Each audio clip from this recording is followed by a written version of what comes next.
Hey folks, this is Vince with Dad's Gaming Addiction, and today we're going to quickly check out Codenames. This game is for 2 to 8 players for ages 14 and up, with the average playtime being about 15 minutes. In this game, players will be breaking off into 2 teams. One team will be blue, the other team will be red. And that team's goal is to try and find all of the operatives of their color before the other team does. So without further ado, let's go ahead and take a quick look at the components and see how the game is played.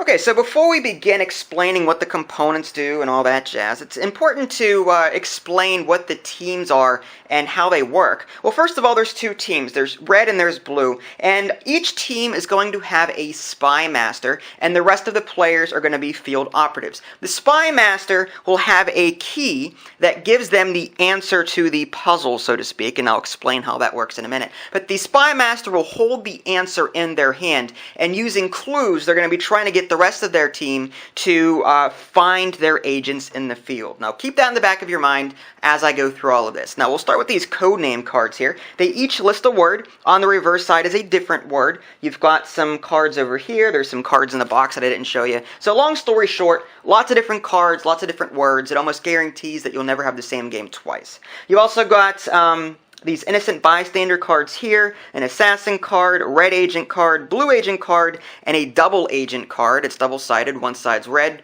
the other side's blue. And what determines what color it is depends on what team starts the game. The spy masters will be sharing an answer key.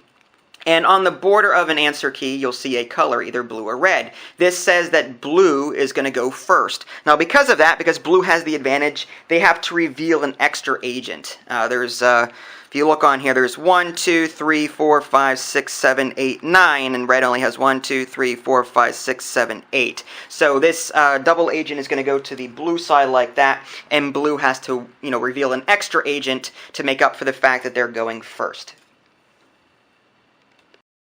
Once you have everything set up the way you're supposed to, the codename cards will be dealt out like this in a 5x5 grid, total of 25 cards at random, of course.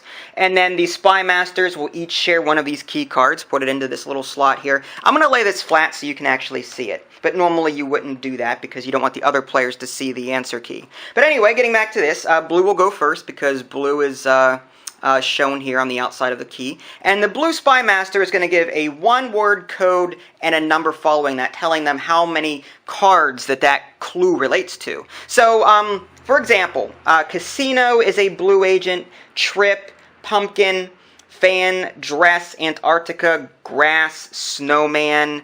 So he's trying to get his friends, his team, to guess those words. So he has to come up with a 1-word clue and then a number which tells them how many words here relate to that clue. So for example, I'm looking at it, snowman and Antarctica. I think cold, okay? So I'm going to say cold, 2, and that's what the spy master would say to his team. Now the team is going to go through this entire grid and try and relate words to cold. So strike. Is strike cold? No. Copper? No. Capital? No. Snow. Okay, snowman might be it. Forest? Bomb? Cliff, bank, track. They're going to do this through the entire grid. Fan. Oh, that's a possibility. If a fan is blowing on you. Dress, Saturn. Oh, maybe Saturn's cold.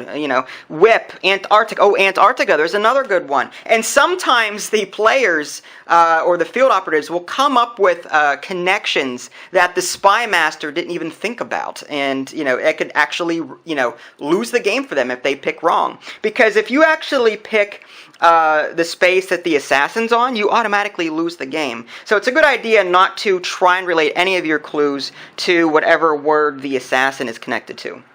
So in this example, 3 possibilities exist that might work for cold. Snowman, fan, and Antarctica. Luckily for the blue spy master, fan is actually a blue agent. So even though he screwed up and said cold 2 instead of cold 3, it'll still work if they pick that one instead of Antarctica or snowman, the original 2 that he was going for.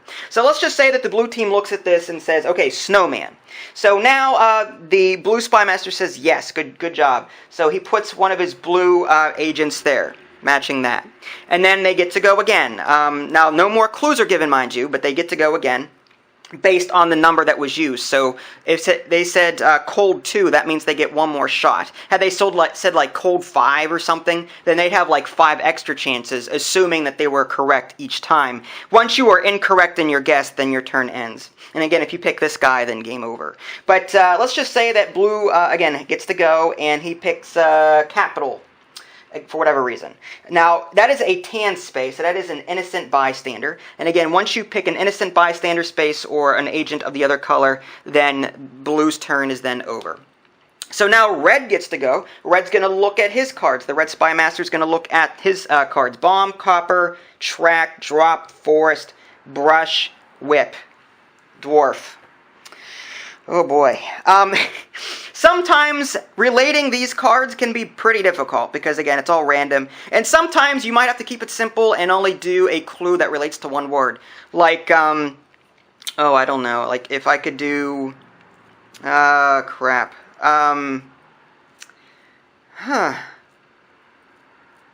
Silver. Okay, silver. That might work. And then they're going to go through this list and say, okay, what words relate to silver? Strike, copper, copper and silver, okay, forest, bomb, cliff, bank, track, drop, casino. Well, there might be silver at casinos, maybe. I doubt it. Well, coins. See, sometimes you'll get team members that will, again, draw connections to things that you didn't think of. Well, wait a minute. Coins at casinos might be silver, so maybe that's what they meant. No, who knows? Skyscraper, stock, brush, grass, and so on. So they're thinking, okay, so maybe, maybe it is, I don't know, maybe skyscrapers are made of silver. I don't know. So maybe they say skyscraper because, people, and then they guessed wrong, so that would be an innocent bystander, and their turn is automatically over. And then blue would get to go again. Blue, again, is going to look at their cards and try and come up with another clue so that their team members can guess more of their agents. And the first team to reveal all of their agents in the field will win the game.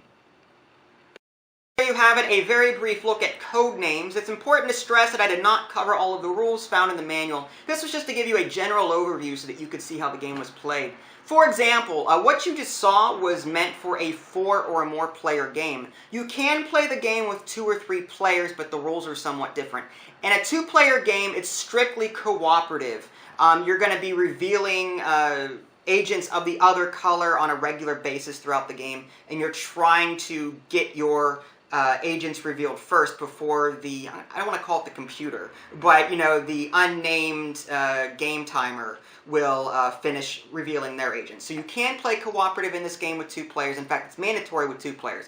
With 3 players, you can play competitively if 2 people are the spy masters and 1 person is a field operative for both teams. So basically, it's up to the spy masters to try and get that 1 person to guess their agents first. So there's that, and then what you saw was for 4 or more players. So there's that. As far as what I thought with Codenames, great game. It's fantastic. I'm a sucker for games like Minesweeper and Clue the Great Museum Caper, where there's some type of hidden stealth mechanic of some sort. Guess Who is another good one, where you've got this list of things in front of you or people in front of you, and you're trying to figure out which one is bad, which one is good. Or in the case of Clue the Great Museum Caper, where on the board is this guy? How do I narrow it down? It's just, I don't know what it is about those mystery type games, but I really enjoy them. And this one hits all the right buttons with me to that regard. So, and then as the spy master and as a field operative, you're actually playing 2 different games, which is really cool. As the spy master, you have the answer. You know where everything is. So you're trying to come up with 1-word clues, be very efficient, and get your team to reveal as many agents as possible with the clues that you're giving them. Whereas if you're a field operative, that's where that whole Minesweeper mindset comes into play. Oh, if I press this button here, is it going to blow up in my face? Is this where the assassin is? Is this where the enemy team, members are?